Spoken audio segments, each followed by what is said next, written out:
ইন্দোনেশিয়ার এই দুটো দ্বীপের মাঝে এমন একটি সীমারেখা রয়েছে যেটাকে কোনো পশু পাখি কিংবা সামুদ্রিক প্রাণী ক্রস করতে পারে না। যদিও খালি চোখে অথবা স্যাটেলাইট কিংবা আধুনিক কোনো যন্ত্রের সাহায্যেও এই লাইনের উপস্থিতি প্রমাণ করা সম্ভব নয়, কিন্তু এখানকার প্রাণী জগতই যেন নিজেদের মধ্যে অদৃশ্য এক দেয়াল তৈরি করে রেখেছে। কারণ এই লাইনের পশ্চিম দিকের জীববৈচিত্র্য পূর্ব দিকের জীববৈচিত্র্যের থেকে সম্পূর্ণ আলাদা।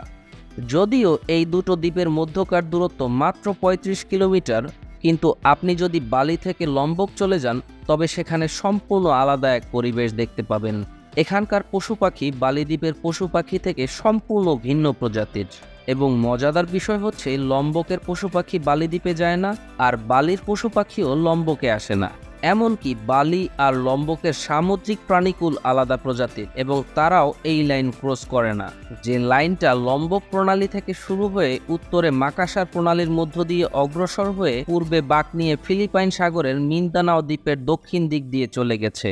1860 সালে ব্রিটিশ প্রকৃতিবিজ্ঞানী আলফ্রেড রাসেল ওয়ালেস সর্বপ্রথম এই লাইনের ধারণা দেন, আর 1864 সালে English biologist Thomas Henry Huxley সর্বপ্রথম এই লাইনটিকে ওয়ালেস লাইন হিসেবে উল্লেখ করেন। আলফ্রেড ওয়ালেসের গল্পটাও বেশ ইন্টারেস্টিং। 1823 সালের 8ই জানুয়ারি ইংল্যান্ডের ওয়েলসে তিনি জন্মগ্রহণ করেন। আলফ্রেডের বাবা টম ওয়ালেস আইন বিষয়ে ডিগ্রি অর্জন করলেও কখনো আইন ব্যবসা করেননি। উত্তরাধিকার সূত্রে কিছু জমি পেয়েছিলেন, যা থেকে আয়ও হতো, কিন্তু ব্যর্থ বিনিয়োগের কারণে তাদের পরিবারের অর্থনৈতিক অবস্থা দিন দিন খারাপ হতে থাকে। অর্থনৈতিক কারণে ওয়ালেস 1836 সালে স্কুল ছেড়ে দিতে বাধ্য হন। এরপর 1837 থেকে 1843 সাল পর্যন্ত বড় ভাই উইলিয়ামের কাছে থেকে ভূমি জরিপের কাজ শেখেন।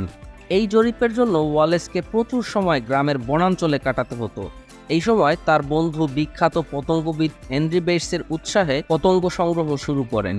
পরবর্তীতে তিনি নিজে প্রকৃতিবিদ হিসাবে কাজ করার উদ্দেশ্যে বিশ্ব ভ্রমণে বের হওয়ার সিদ্ধান্ত নেন। তার এই সিদ্ধান্তের ফলেই ওয়ালেস লাইন ডিসকভার করার সুযোগ পান।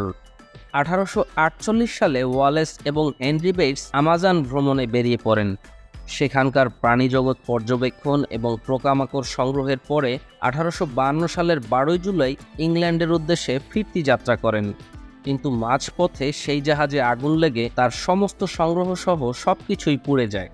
10 দিন উন্মুক্ত নৌকায় সমুদ্রে ভেসে থাকার পর অন্য একটি জাহাজ তাদের তুলে নিয়ে ইংল্যান্ড পৌঁছে দেয়।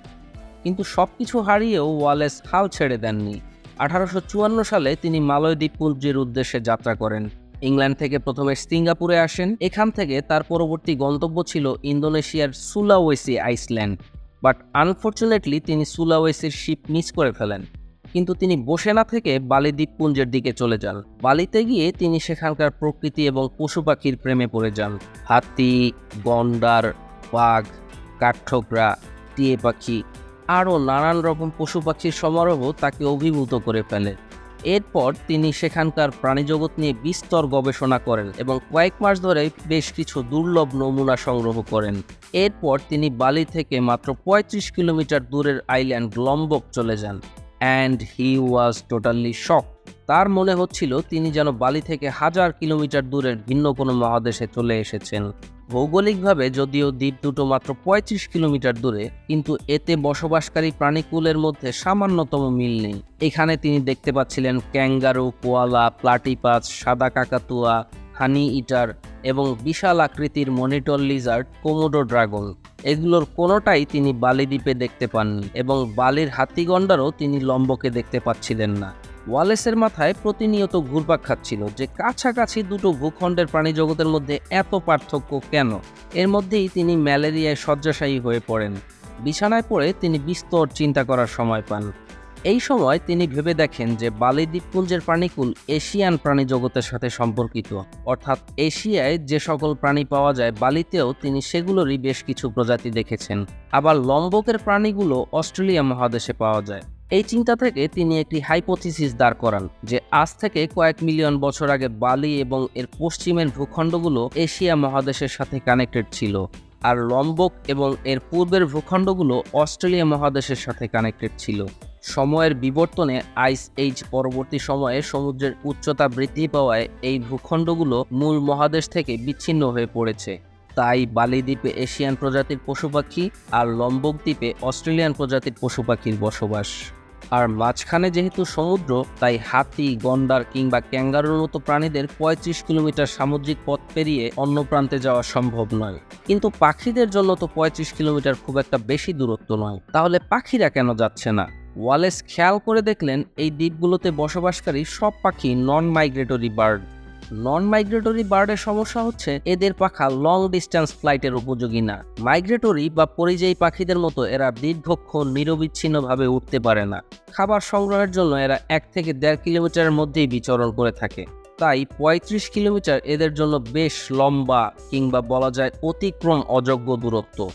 সামুদ্রিক প্রাণীদের ক্ষেত্রে ওয়ালেসের হাইপোথিসিস হচ্ছে এই অঞ্চলের ডিপ সি কারেন্ট সামুদ্রিক প্রাণীদের ওয়ালেস লাইন ক্রস করতে দেয় না।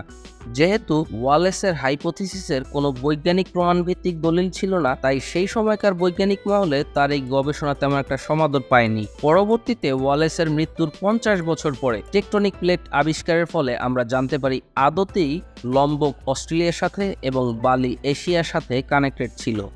এর মানে ওয়ালেসের প্রতিটা কনক্লুশনই সঠিক ছিল। এই টেকটনিক প্লেট থিওরি থেকে আমরা জানতে পারি আজ থেকে ৪৫ মিলিয়ন বছর আগে ভারতীয় টেকটনিক প্লেট ইউরেশিয়ান টেকটনিক প্লেটের সাথে সজোরে ধাক্কা খেয়ে হিমালয় পর্বতমালা সৃষ্টি করেছে। এখন আমরা জানি টেকটনিক প্লেটের সংযোগস্থলে সবচেয়ে বেশি ভূমিকম্প এবং অগ্ন্যুৎপাত হয়ে থাকে। তাই ভারতীয় উপমহাদেশের বেশিরভাগ ভূমিকম্পেরই উৎপত্তিস্থল এই হিমালয় পর্বতমালা। টেকটনিক প্লেটের একই বৈশিষ্ট্যের কারণে ওয়ালেস লাইন বরাবরও প্রচুর অগ্ন্যুৎপাত হয়ে থাকে। আর এই অগ্ন্যুৎপাত সংশ্লিষ্ট অঞ্চলে পানির তাপমাত্রা বেশি হয়ে থাকে। কোথাও ঠান্ডা, কোথাও গরম হওয়ার ফলে পানির মধ্যে অতিরিক্ত প্রবাহের সৃষ্টি হয়, যা সামুদ্রিক প্রাণীকুলকে ওয়ালেস লাইন ক্রস করতে দেয় না। সোজা কথায় আমরা বলতে পারি টেকটনিক প্লেটের কারণেই ওয়ালেস লাইনের দুই পাশের জীববৈচিত্র্য সম্পূর্ণ ভিন্ন। কিন্তু আপনি জানেন কি এখানকার উদ্ভিদ প্রজাতির ক্ষেত্রে ওয়ালেস লাইনের কোনো অস্তিত্ব নেই, অর্থাৎ বালি এবং লম্বকে একই প্রজাতির গাছপালা দেখা যায়।